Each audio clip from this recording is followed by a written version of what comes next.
تبارك الذي نزل الفرقان على عبده ليكون للعالمين نذيرا. اللهم صل على محمد وعلى آل محمد كما صليت على إبراهيم وعلى آل إبراهيم إنك حميد مجيد.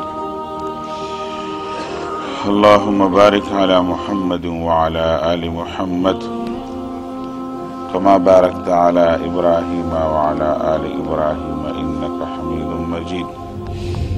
النبي صلى الله عليه وسلم سیرت مبارکہ د مدنی دور د حالاتو تذکره دی د پاره کو زمون په ژوند کې موږ ته د غیر رهنمایي حاصل شي او د حالاتو نه خبر شو. ځکه دا د ربیع الاول میاشت و شروع ده او ټول مسلمانان زموږ په دې وطن کې بهر په عربو کې خدا سي نه زموږ په دې وطن کې چې دی نو بس په ربیع الاول کې خلق نعتونه شروع کی نعتونه وی څوک د نعتخوانۍ محفلونه لګوي څوک سیرت کانفرنسونه کوي څوک چراغا کوي څوک بیا خیراتونه کوي په ربیع الاول کې بیا په 12 د ربیع الاول باندې بیا خلک خپل جشن مناوي څه کوي نو په سیرت د صحابو کې په نبی علیہ السلام په جمدانه باندې هم چرته صحابو دا کار نه دی کړی. دا زموږ په وطن کې بدعات او رسومات دي چې خلک یې کوي او د نبی علیه الصلاة والسلام سیرت دغه شانتې هر روز بران پکار دي. یو خاص ورځ نه ده محسوسه مونږ ځکه هر سحر سیرت بیانو چې هر سحر او هر ورځ د نبی علیه السلام سیرت ویل پکار دي. داسې نه چې ربیع الاول کې به نعتونه وایم او بیا به ګانې وایم یعنې په ربیع الاول کې نعتونه وایي او بیا سندرې وایي او په ربیع الاول کې ځان شیخ جوړ کړي او ځان هغه زنانه پکې شیخه جوړه کړي بیا چې ربیع الاول ختم شي بیا ډمان شي. دا خو د نبی علیه السلام د سیرت سپکوالی دی. نعت به په ریډیو باندې په ټي وي باندې به نعت وایي ډز چې بس دا به ختم شي بس ګانه به راواړئ. دا خلک د نبی علیه السلام د شخصیت ته نقصان رسوي او د نبی علیه السلام بې عزتي کوي په دې طریقه باندې. نه ټول عمر د مستناتونه وی ټول عمر به بیا د مسلمانۍ مطابق ژوند تیری به داسې نه ده چې بس په ربیع الاول کې نعتخوان یم او بیا څه یم بیا سینګر یم او سندرغاړی یم او سندرې بیا وایم. دا زموږ د وطن غلطه طریقه ده او په 12 د ربیع الاول باندې خیراتونه میراتونه چراغا کول دا ټول بدعاتو کې شامل دي. که څوک وایي چې خلک ډېره پلار چې مړ شي او پلار چې بیا مړ شي خلک ولې کال پس دغه نه کوي موږ چې د پلار کلیزم کوي هغه هم غلط کوي. ځینې خلک وایي دا د نبی علیه السلام ځکه چې دا ټول خلک چې پلار یې مړ شي او بیا کال پس پسې خلک خیرات کوي نو ولې د پلار دا خیرات هم ګناه دی که نه چې په پلار به دې څوک کوي. که څوک وایي چې خلک چې دا دغه مناوي دا یوم پیدایش خلک مناوي زما سالګیره ده سالګیره هم د هندوانو رسم دی هغه به هم نه مناوي. کیکونه خلک کاټ کوي کرسمس کوي او بل څه کوي دا ټول بدعات او رسومات دي. که څوک خپله مناوي که څوک د پلار نیکه کوي اوس خو به ګیله د پیدایش ورځ ځانه ده او د واده ورځ ځانه ده جي په دې ورځ ما واده او په دې ورځ پیدا شوی ما پروي مې سنت شوی په دې ورځ لیټرین ته تللی ما او په دې ورځ چې باتروم ته تللی ما دا ورځ بس تکړه شئ بس د په دې ورځ قید اعظم مړ په دې ورځ قید اعظم پیدا شوی په دې ورځ علامه اقبال شوی په دې ورځ دا به دغه ته به راشي نو یو به دا کرسمس دی دا د عیسی علیه السلام د پیدایښت ورځ دا د نبی علیه السلام ده او دا د قید اعظم ده او دا د علامه اقبال ده او دا زما ده دا مې د ښځې ده او دا مې رضوي ده او بس 360 ورځې به دغه کې به تېرې شي بس بیا به نور څه کوو. دا ټول رسمونه رواجونه زموږ پر معاشره کې سالګري هم د ادوانو رسم دی ګناه ده او کلیز هم ګناه ده او د ربیع الاول دا چې موږ کم خرافات کو دا هم غلط دي. نو څه به کوو جي د نبی علیه السلام په سنت باندې عمل به کوې. اول به سنت یې زده کوې چې سنت څه ته وایي اول خو ځان یې پوهه کړه اول د نبی علیه السلام د سنتونو او دین نه ځان خبر کړه چې دین څه ته وایي سنت څه ته وایي سیرت څه ته وایي په دې ځان اول خبرول پکار هوایي خبرې به نه کوو چې پلانکي ویلي دی پلانکي ویلی نه کتاب ته به راکوزېږي نبی علیه السلام نه حدیث نقل دی په قرآن کې آیات راغلی دی دې ته دین وایي هوایي خبرو ته دین نه وایي. ټول خلک هوایي خبرې کوي پلانکي ویلې ده پلانکي ویلې ده پلانکي هلکه پلانکي څه ته وایي ووایه قرآن شریف کې الله پاک ویلي دي آیات ووایه آیات دله نه لري حدیث ووایه نه راځي جي دین څه ته وایي دین خو ستا د خبرو ده زما خبرو ده دین نه وایي دین خو قال الله قال رسول الله ته وایي مونږ خلکو ځان نه کار جوړ کړی دی ځان خپل دین خپل اکبري دین جوړ کړی اکبر باچا خپل دین جوړ کړی دا دین اکبري نه منو وایه به چې په جومات کې ودرېږې په جومات کې کینې په منبر باندې خبره کوې او د دین خبره کوې وایه به قرآن آیات پیش کوو د نبی علیه السلام حدیث پیش کوه هوایي خبرې مه کوه او دا دین داسې نه دی دا بس مونږ به چې څنګه خوښه هغه شان به وایي نه د دین خپل لاین دی په هغه لاین به چلېږي دا سره سړي له ناظره د قرآن شریف به نه ورځي او ځان به بل غټ زبرګ جوړ کړی هغه قول قرآن شریف نه ته د ناظره درځي نه قرآن شریف ووایه کنه څه ته وایي دا زبر زما سخت دي خدا دې لپاره نه کوم چې خلک دین نه اړم دوی دین زده کول دې ویني امام بخاری رحمت الله علیه ول باب خو دی چې القول قبل القول والعمل العلم قبل القول والعمل امام بخاری په باب خو دی په بخاری کې تبع عمل کله کې او تبع وینا کله کې تبلیغ وکړه کې یا اول علم حاصله باب دې په دې باندې په بخاری کې ته مولانا صاحب چا د درس کې اول به خپل سبق زده کې مونږ 12 کال او 14 کال په مدرسو کې سبق ویلې ده هغه نه پس منبر تخیلو دا سره چې دا سبا وایو اول په قرآن او حدیث زده کوو بیا به خلکو ته وایو عمل به پې کوو رسمونه رواجونه رد به کوو چې هلکه وایې به د خلکو چې هلکه د ربیع الاول دا پروګرامات سي دا رسم و رواج دا بدا منه دا مه کوئ وګورئ موږ خلک ځان ته دینداره وایو جمع ولاړئ د سهار خلک سنت کوي جمع ولاړئ خلک په سنت ولاړي و د خدای بندګانو په احادیثو کې دي په احادیث نبی علیه السلام وایي چې جمع ولاړئ بل مونځ نه کېږي جمع چې ولاړئ که نه بل مونځ نه کېږي ټوله سنت کوي وایي سنت نه دی پرېښودل پکار ټیک ویمه وختي راپاسه قرآن شریف چې اورېدلی کېږي بیا به قرآن شریف اورېدل فرض دي په جمع کې شاملېدل واجب دي دا به جمع کې سنت پرېږده زی ما نه خو سنت څه به کومه بس پاتې شو درنه نو پاتې وختي راځه که نه هغه یو صحابي عمل پیشته دی یو صحابي د سهار د مانځه نه پس سنت کول نبی علیه السلام ته څه کوې ویلي سنت مې نه دی کړي نبی علیه السلام منع نه کړلو شته هم اشتراک په مخ کې هم کولی شي یا پاتې شولو بس پاتې شولو خو داسې به نه کومه چې د سنتو را ادا کولو دپاره فرض خراب کوم ځان ګناهګار کړم الټه د جمعې په ورځ څه کوو د جمعې په ورځ خلک امام خطبه خلک سنت کوي نه کېږي خطبه اورېدل واجب ده دا 4 رکعاته نفل دي زه ته سنت نه وایم سنت زواید معنا نفل دي دا 4 رکعاته سنت ګورئ د هر مازدیګر د مانځه نه مخکې 4 رکعاته سنت زواید دي څوک کوي نه هلکه کم سړی راغلی دی چې هغه د مازدیګر د مانځه نه مخکې 4 رکعاته نفل لمونځ کړی دا شته دی په حدیثو کې څوک کوي نه خو نفل دي که چا د موقع میلاو شو دي دقه شان د جمعې دغه دي زموږ خلک به غرب او څنګه سنت کوي داسې تیز لګیا وي داسې تیز نه رکوع نه سیده پته لګي د الله بنده ځان پوهه که سنت په دین ځان اول پوهه که نه دا مسلې زده کول غواړي دا ضروري دي دا زموږ دا خبرې ده د دې ګناه کې مبتلا کېږي خطبه ویلی کېږي او ته سنت کوې بیا نفل والا عمل کوې بیا دومره تیز یې کوې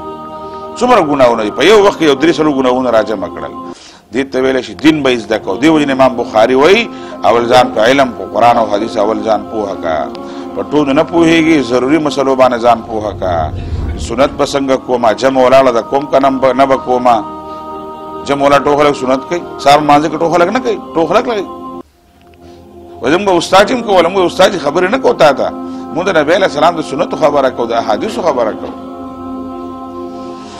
نو په دې باندې دا څومره ضرور ده موږ وایو چې قرآن او حدیث نه څه نه صحیح زده کول پکار دي موږ د عباداتو په نیت جومات ته راځو الټه ګناهګار شو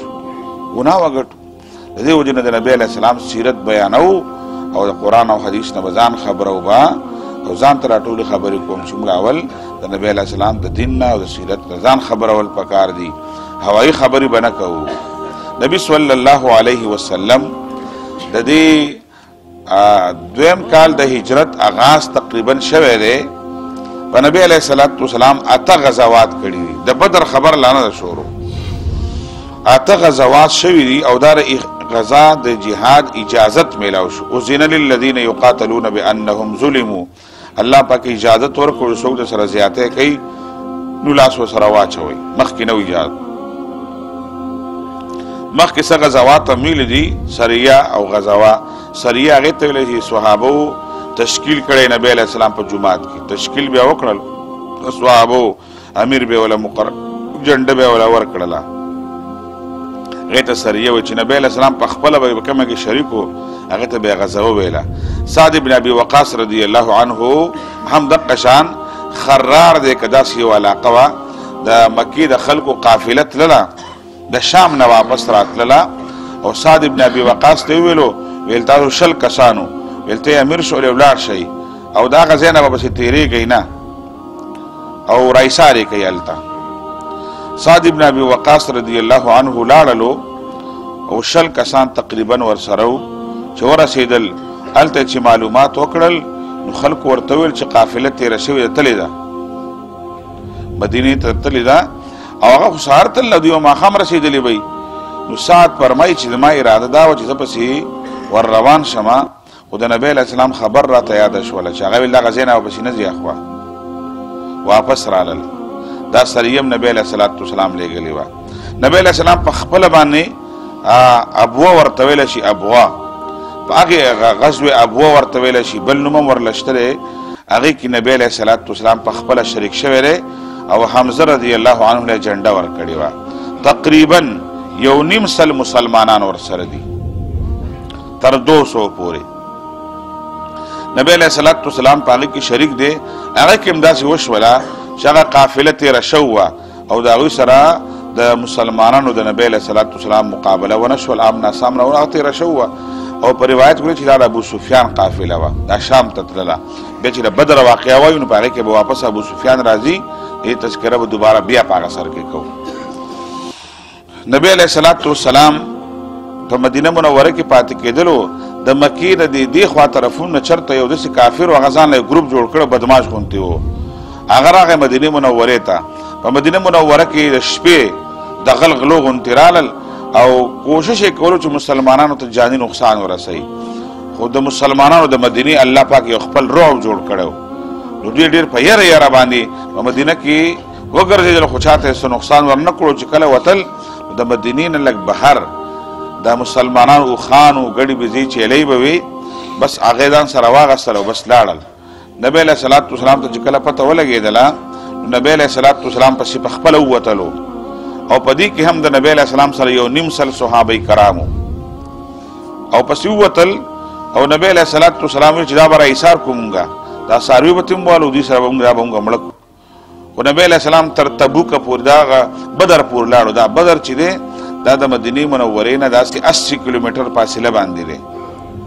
اوس هم چې حاجیان صاحبان ورته ځي دغه تقریبا 80 کیلومتر فاصله باندې بدر مقام دی. نبی علیه السلام د بدر مقام ته ورسېدلو او د بدر په خوا کې هلته کلی و داسې. نبی علیه السلام ته معلومات حاصل شو، هغه تللی دي.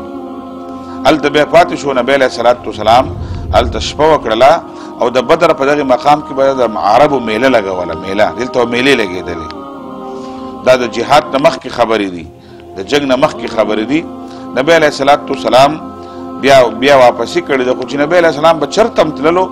خپل مقام به مقرر وکړو. دا خو اسلامي خلیفه او بادشاه و نبی علیه السلام. نو چې کله به تللو یو ځل سعد بن معاذ د جومات خپل نایب مقرر کړی و. بیا چې په بله پرېږدو عادي بن حاتم رضی الله غالبا هغه خپل نایب مقرر کړی و. مختلف صحابه کرام به چې کوم به پاتې کول هغه به خپل قایم مقام زموږ د جومات خیال ساتي، لمونځ به کوي، که څه مسله راشي د مسلې حل کولو کوشش به کوي. ځکه چې کله په هغه زمانه کې داسې و چې دا سرکاري او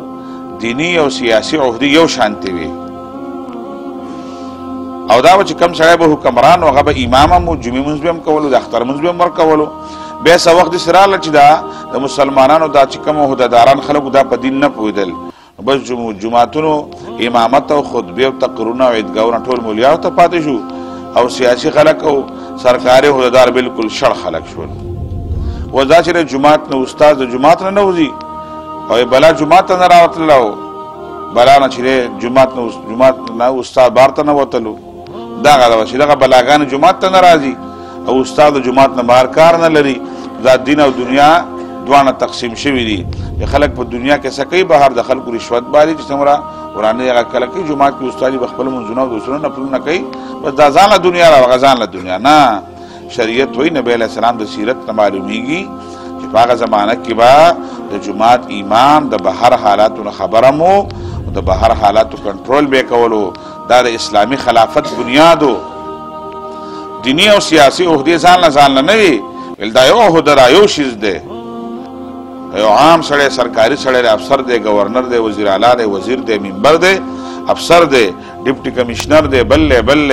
هغه به امامت هم کولی شي خطبه به هم ورکولی شي د اختر مونځ به هم کولی شي داسې کسان به مشران وي د مسلمانانو د دې مطلب دا نه چې د دې معاشرې قیادت او مشري دیندار خلکو ته پوهه خلکو له د قرآن او د حدیث پوهه خلکو له ورکول پکار دي ځکه چې کوم خلک د الله پاک نه ریږي هغه د پردی حق نه خوري بیا او چې کوم خلک د الله پاک نه ریږي پردی حقونه بیا خوري نبی علیہ الصلوۃ والسلام اته غزوات په دې وخت کې واړه وشولو اته غزوات پکې سرایا پکې شامل وي داسې محرم هم تیر شولا په محرم پسې بیا ربیع الاول وا او ربیع الاول پسې بیا جمادی ربیع الثانی بیا جمادی الاول او جمادی الثانی نو دا د میاشتو داسې تقریبا 14 میاشتې وې که 19 میاشتې د نبی علیه السلام د هجرت وشولې په دې دوران کې د رمضان د روجې حکم راغی د شعبان تقریبا میاشت وه د شعبان په میاشت کې حکم راغی چې مسلمانانو په تاسو باندې روجه فرض شوله ځکه د شعبان نه وروسته فورا رمضان و نو ویل چې دا د رمضان میاشت را روانه ده تاسو به د رمضان ټوله میاشت په روجه نیسئ دې نه مخکې مسلمانانو باندې روجه فرض نه وه دا اول ځل حکم و چې راغی د الله له طرف نه دي تاسو به دا رمضان ټوله میاشت روجه به نیسئ نو داسې 18 میاشتې پسو د هجرت د نبی صلی الله علیه وسلم نه پس د مسلمانانو باندې روجې حکم راغی چې روجه فرض شوله بل یو دویم حکم اهم راغلی او هغه دا و چې مسلمانانو په مسجد نبوي کې به مس بیت المقدس ته کولو د الله د رسول عادت مبارک ده په مکه معظمه کې چې په مکه معظمه کې به مس کولو نو بیت الله ته څلور طرفه مس کېږي سړی حرم کې وي نو په بیت الله کې به هغه طرف ته ودرېدلو چې بیت المقدس هم به پکې راتللو خو چې نبی علیه السلام کله مدینې ته راغی نو په مدینه منوره کې خو بیت المقدس د بیت الله نه بالکل الټه طرف دی یعنی بیت الله داسې دی په مدینه منوره کې داسې ښکته دی او بیت المقدس دقه شانتې دی پورته دی شمالا او جنوبا دي شرقا غربا نه دي قبله په مدینه منوره کې شمالا جنوبا ده شرقا غربا نه ده لکه دلته خو قبله شرقا غربا ده خو په مدینه منوره کې شمالا او جنوبا ده داسې طرف ته بیت الله شریف دی او داسې طرف ته بیت المقدس دی نو په مسجد نبوي چې کله نبی علیه السلام جوړ کړو نو په بیت الله د مسجد نبوي قبله داسې وه بیت المقدس طرف ته وه د نبی علیه السلام ډېر زیات خواهش و چې ما ته الله پاک حکم وکړي چې بیت الله طرف ته مخ کړه او دا د ابراهیم علیه السلام قبله وه او بیا الله پاک د هغې بدلون کړی بیت المقدس طرف ته اوښتي وو نو قرآن شریف ورته بیا ویلي دي چې قد نرى تقلب وجهك في السماء فلنولينك قبلة ترضاها الله وی ستا خواهش دی ته بیت المقدس قبله غواړې با به جوړوم ورته بیا حکم راغی سيقول السفهاء من الناس ما ولاهم عن قبلتهم التي كانوا عليها لیټوالی د دې وجې نه شی و چې د مسلمانانو سره په دې وخت کې منافقان هم راغلي وو یهودیان هم مسلمانان شوي او د مسلمانانو سره ګډوډ شوي په دې سب کې سوچه مسلمانانو ګډوډ مسلمانان شامل وو نو الله پاک لږ انتظار کولو حکمت دا و چې بیت المقدس حکم کله تبدیلیږي نو خراب خلک او ګډوډ خلک به د صف نه بهر کېږي به د الله را طرف نه حکم راغی داسې 18 میاشت وه او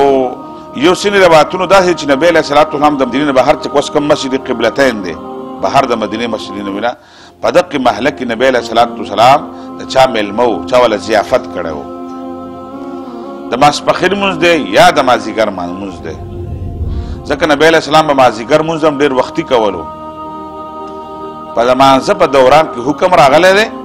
او بالکل داسې مسلمانانو د نبی علیه السلام په قیادت کې داسې مونځ کولو او بالکل الټه شوي دی هلته. مسجد قبلتین چې کم خلک هلته جومات مسجد غټ مسجد اوس جوړ دی چې حاجیان صاحبان لاړ شي ورځي والا په جومات کې 2 رکعته نفل مونځ هم کوي. نو داسې چې بالکل داسې طرف ته مونځ کولو هلته یې لیکلی او بورډ لیکلی شوی بالکل داسې بیا ښکته مخ کړی دی. نو هغه مسجد قبلتین کې حکم راغی او دومره تابعدار مسلمانانو که نه چې په دې مانځه کې نه خبره شته نه اتره شته دی او چې نبی علیه السلام دی بل طرف ټول پسې دی بل طرف ته راوځي ته اطاعت وایي چې لکه دا ولې نه چا خبرې نه کولې چې نبی علیه السلام دی بل طرف ته مخ کړو خلکو دی بل طرف ته مخ کړل. او بیا په دې دوران کې چې څومره اوازونو چاته په مانځه کې ورسېدل نو اکثریت خلک په مانځه کې بیت الله شریف ته راوختي دي. یو اهم حکم دا راغی حکمت یې دا و چې څومره یهودیانو یا منافقانو بېدینه و هسې دغه دپاره چل ول دپاره وراني دپاره به مسلمانانو سره شامل و هغوی پروپیګنډه شروع کړله. دا لا څنګه پیغمبر دی اوس هغه قبله هم راته بدله کړله. یهودیانو خو بیت الله شریف ته مونځ نه کولو هغه زموږ قبله خو بیت المقدس ته. منافقان هم داسې وو بس چې کوم خلک ګډ وډ خلک و که نه بس هغه خود به خود د مسلمانانو د صفون نه بهر شولو او سوچه مسلمانان پاتې شولو هغه بیت المقدس بیت الله شریف ته مخ کړله. نو د بیت الله حکم هم راغی د تحویل القبله قبله راواوښتله بیت الله شریف ته او دا د نبی علیه السلام خواهش و او د حکم د تبدیلی په نتیجه کې مسلمانان یکسویه طرف سره عبادت شروع کړلو. یهودیان او منافقان د هغوی یهودیت او د هغوی منافقت هم څرګند شولو. دریم چې کوم حکم راغلی اهم هم په دې ورځو کې او هغه دا و چې مخکې خو د اجازت میلاو شوی و د جهاد چې تاسو کولی شئ جهاد کوئ که تاسو کولی شئ فرض نه واجب نه خو د دې تحویل القبلې نه پس د الله له طرف نه بل فرضي حکم راغی چې الذين آمنوا يقاتلون في سبيل الله والذين كفروا او الذين كفروا يقاتلون في سبيل الطاغوت فقاتلوا اولياء الشيطان. دا آیات یو بل آیات هم دی چې باقاعده حکم راغی د قرآن شریف دریم په دې ورځو کې چې الله وفرمایل جهاد فرض دی. مخکې د جهاد اجازت و اوس ویل جهاد فرض شولو او د کفر خلاف به مسلمانان باقاعده جهاد به کوي او فرض عین شولو هغه وخت کې په مسلمانانو باندې جهاد بالکل فرض عین و. دا نبی کله آرډر کوي ټول مسلمانان به وځي که څوک جهاد نه کوي هغه منافقي غیر مسلم به وي. نبی صلی الله علیه وسلم باندې دریم حکم باقاعده د فرض مانځه د فرض روژې د فرض قبلې د دې په شانتې الله پاک د جهاد باقاعده حکم راولېږلو او جهاد فرض شولو. قتال د کفر خلاف عملا هتیار پورته کول او عملا دا کار کول چې د اسلام مضبوطیا په دې باندې راشي مسلمانانو تحفظ میلاو شي. اسی په دې خبره کې لګو دا به انشاءالله د جهاد دا بحث تقریبا شروع شولو. په دې کې به مختلف مواقع باندې به کوشش کوم چې خلک په دې پوه شي چې قتال او جهاد کې څه فرق دی او ولې په مسلمانانو فرض شوی دی. حکمتونه ډېر شی دي. پاسې ځینې خلک پروپیګنډې کوي او خلک چې دی د جهاد او د قتال خلاف خلک خبرې کوي. داسې چې دا به کله صحابو د نبی علیه السلام دا واقعات ووایو د لوی حصه د نبی علیه السلام بیا جهادي ژوند دی. دا د جهادي ژوند د نبی علیه السلام آغاز به کېږي د هغې تذکره به کوو موږ ته به اندازه وشي چې نبی علیه السلام او صحابه کرامو د جهاد او د قتال طرف ته څومره توجه ورکړې وه. بیا نبی علیه السلام د بدر چې کوم جهاد دی د هغې حوالې سره به انشاءالله تعالی تذکره کوو. په هغې کې به دا ټولې خبرې تقریبا به راځي. به په دې زمانه کې ډېر کوشش وشولو په هره زمانه کې کوشش شوی دی د جهاد خلاف. یو وخت داسې و چې په دې بر صغیر کې خلکو یو سړی را پیدا کو دا مناظرې به ډېر غټ عالم و مسلمانو او خلکو مناظرې به یې کولې. دا عیسایان تې تنګ و دا غیر مسلم تې تنګ و دا هندوان هم تې تنګ شوي وو هغه د سلو کو چې ځین سره اکثر خلک سره په پیسو دوکه کی پیسې ډېر خراب شی دی بس هغه انګریزانو لالچ مالچ وکړو هغه د نبوت دعوی وکړله زه نبی ما غلام محمد قادیانی دا ډېر غټ عالم و د مسلمانانو مناظرې به ګټلې دی چې کله پاتې کېدلو په هندوستان کې په دې بر صغیر کې او خلک ویل دا ډېر چوت سړی دی انګریزانو ورو ورو په اعتماد کې واغستو کله مسیح موعود یم او کله عیسی علیه السلام او کله بس آخري دعوی دا وکړله چې نبی یم او دغه د نبوت وی جنډه وه ویل جهاد ختم داسې و چې مسلمانانو خو الله پاک ډېر لوی همت ورته ورکړی و په دې وطن کې په دې ټول بر صغیر کې زموږ په دې وطن کې بیا تحریک ختم نبوت وچلېدلو د مولانا عطا الله شاه بخاري او دا نور علماء کرام ډېر شی لوی تحریک وچلېدلو په دې وطن کې او دا قادیانان غیر مسلم شولو زموږ په عین کې مو لیکلی شولو او دغه قادیاني دا ټول سازش ناکامه شولو چې جهاد بالسیف ختم دی د تورې جهاد ختم دی د خولې جهاد کوئ کوسې صفا کوئ دا جهاد دی وینو کیمپونه لګوئ دا جهاد دی بل ته وینې ورکوئ دا جهاد دی جاروګانې وهئ په دې کوڅو کې دا جهاد دی دا کوئ توره به نه راغلی دا ختم هغه نه سازش ناکامه شولو د هغې نه پس یو لوی لهر زموږ په دې وطن کې داسې راغی دا فلمونه ګانې بجانې او دا کنجرتوب والا کارونه شروع کړل ډرامې او د میډیا ډېر سخت زور ولګولو خو د دومره ډرامو د هندوستان فلمونه په ټوله دنیا کې مشهور شولو د پاکستان ډرامې مشهورې شولې چې هلکه دا قوم په ډېر غټ ډرامهباز قوم دی دا ډېر غټ ډرامې کوي ډرامهباز خلک دی ویل پاکستان ډرامې ډېرې کامیابي دي او هندوان چې دا فلمونو کې ډېر تکړه دي او دا خلکو ته کورونو ته دا ټول تارونه ورسول الله پاک قدرت ته ګوره چې خدای پاک د فلمیانو د ډمانو دا ټول کار ناکامه کړل دا ناکامه شول جهاد په وطن کې هغه شان جاری و اوس یو بله طریقه شروع کړله چې جهاد بدنام کړي او د مسلمانانو خلاف یو بل خلاف استعمال شروع شولو دې لپاره چې دا خو نه په ګانو بجانو بدنام شو نبی مولا پیدا کو په غم ختم نشو اوس په دې څوک چې مسلمان نه به یو کار والو د دې کارونه کوي چې خلک جهاد نه نفرت پیدا شي دا سازش وسه پورې لا روان دی الله زموږ دا ایمان او عقیده را چې الله پاک په دا خبره هم ناکامه کوي او د جهاد دا مقدس عبادت په انشاءالله په دې امت کې وي د ظلم او د کفر د ختمولو دپاره او د ظلم د روکدام دپاره الله پاک او د هغه رسول جهاد حکم احکامات هم ته پرېښودي دي اوسه پورې دا خبرې دي روانې دي کله د جهاد تشریح بدله کړي کله یو څه بدل کړي کله بل څه بدل کړي هلکه موږ وایو که ځان ته شهید وې نو مخکې به جهاد کې ښه هسې نه چې دا ځان ته شهید وي او جهاد نه مني څوک جهاد مني او جهاد یې کړی وي بیا به ورته شهید وایو شهید دی او که نه جهاد مني او نه دی جهاد کړی دی او ځان ته شهید لیکي نو دا داسې خبر نه ده چې دا سړی به شهید وي شهادت خپل مرتبې خپل مقامات دي داسې به نه کو چې هر سړی پلانکی هم شهید او پلانکی هم شهید هلکه جهاد یې نه منودلو جهاد خلاف یې کړو سره شهید وایم یو سړي اودس نه مونځ کې هغه ته منځګزار څنګه ووایم اول به اودس کې بیا به مونځ کې بیا ته منځګزار وایم چې اودس چې نه مونځونه کوي بې لمازې ځکه بې اودسه مونځ نه کېږي بغیر جهاد نه شهادت نه راځي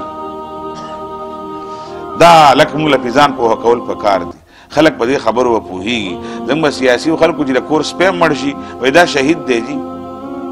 هر شهادت ته مرتبې دومره سپکې کړلې بس داسې نه چې دا د خپل یو مقام او مرتبه ده د شهادت او شهید او دا خبرې موږ خپل ځان ته کوم ځکه چې موږ بولیانو په دې پستو مسلو باندې په خپلو خپله جانمازونو باندې ناست په جومات کې حلواګانې خورو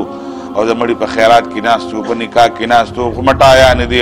استاد دې خوا کېنه استاد دې خوا کېنه استاد دا راشه دا دیګ مې پخ کړی شروع وکړه اول به استاد باندې یو غوره خوري غوښې ورجې وخوري حلوا استاد دا حلوا به کوم سونه دام وخوره جي او دا د نکاح پیسې او دا د مړي د اسقاط پیسې دا زموږ کار ته خراب تاسو به ټیک یې زموږ کار ته خراب د جهاد د خبرې د ځان ته کومه چې استاد دا حلوا جهاد نه دی ښه او دا پستو جانمازونه جهاد نه دی دا نکاحونه جهاد نه دی اسقاطونه جهاد نه دی جهاد د کفر خلاف کیږي دا په بستره کې دننه نه کېږي بستره کې هغه په قلاره پروت دی ګرم پسته بشتره کې پروت د جهاد کوما استاد ته وایم ځان ته وایم نه تا ټول مجاهدین یې موږ مولیانو کا ته خراب دغه تاسو ورشه د جهاد وای کچا کوړه په پیالي کې پي اغست دی لکه څنګه ول دا جهاد می شروع کړی وړو لپای وړما الکه دا څنګه ډوړې وړو لغه سیده جهاد کو کنه چې کوړه می ډوړې اغست دي بس هر شي د ډوړو تم جهاد دی په تم جهاد دی موږ تاسو خو سره شوې له خدان ته ویل چې استاد نکاحونه او استاد اسقاطونه او استاد ختمونه دا جهاد نه جهاد میدان بلی د محراب د حرب ځای دا جهاد دی موږ جنگ کوو شیطان سره کوو د محراب ته مزه محراب وای واغه دا خو موږ نه پاتې دی کنه د نفس خلاف جهاد چې په میدان کې ها دا په جمعات کې نه کیږي د نفس خلاف جهاد په میدان کې کیږي او دنه په کور کې په الوا په خوا کې نه کیږي نفس خلاف خلک کوي کنه نفس خلاف ور جهاد دی موږ د نفس خلاف په میدان کې کیږي الوا په بریټ په خوا کې نه کیږي الله پاک دی موږ د زړونو کې جهاد جذبه را پیدا کړي او الله پاک موږ خلق کل مجاهدین جوړ کړي او الله پاک موږ له شهادت او مرګ را کړي او د سعادت کل ژوندۍ دی راته الله پاک را کړي سبحان ربک رب العزة عما يصفون وسلام على المرسلين والحمد لله نور على مر الزمان تألقا وأضاء للدنيا طريقا مشرقا وهدى من الرحمن يهدينا به للصالحات وللمكارم والتقى نور على مر الزمان تألقا